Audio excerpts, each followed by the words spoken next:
เสียงมาโนแม่นฮอกลาลาลาลาลาห่วยดูลาลาลาลาลาลาลาลาลาลาลาลาลาลาลา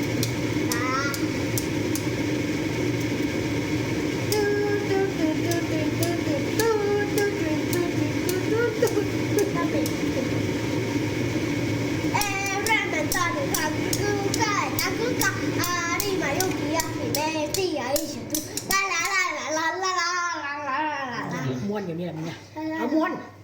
นเดี๋ยวจะมีน้เดี๋ยว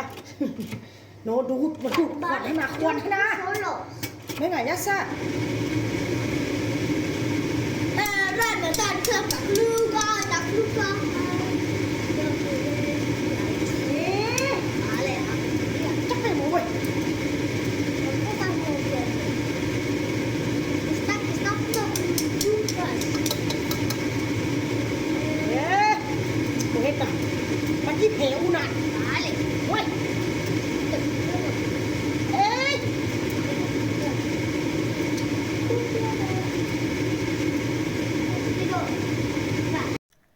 สบายดีเด้อสบายดีพ่อแม่พี่น้องมาเด้อมาเข้าครัวนำกันเมื่อกี้นี่ก็เกือบจิบ่ได้เข้าครัวเกือบจิบ่ได้เฮ็ดกับข้าวพี่น้องเอ้ย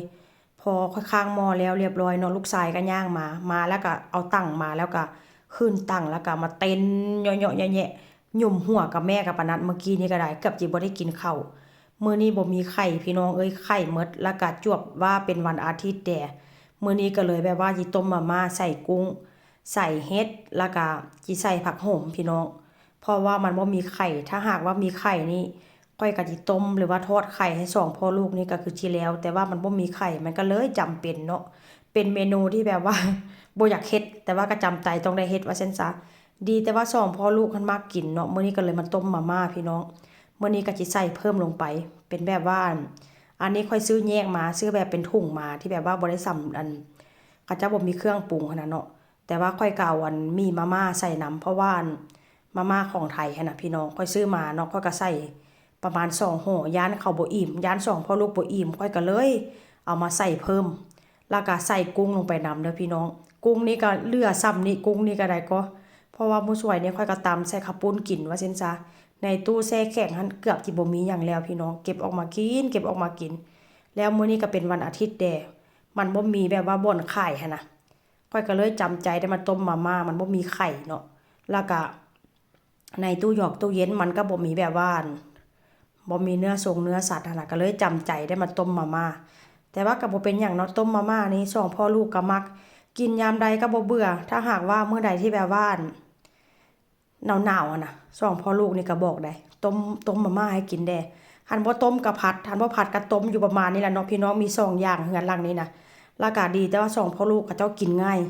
เฮ็ดหยังให้กินเขาเจ้าก็กินทั้งที่ว่ามื้อแซ่บแด้มื้อบ่แซ่บแด้แต่ว่าก็บ่เคยจมหั่นน่ะว่าซั่นซะก็ลองจมเบิ่งเนาะจมก็คือสิบ่ได้กินว่าซั่นซะพี่น้อง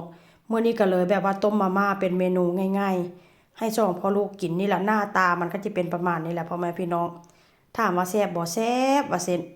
แต่ว่าก็สิได้ปรุงเพิ่มอยู่ปรุงแบบขนอใส่เพิ่มกินซ้ำนี่ก็ถือว่าแซ่บแล้ว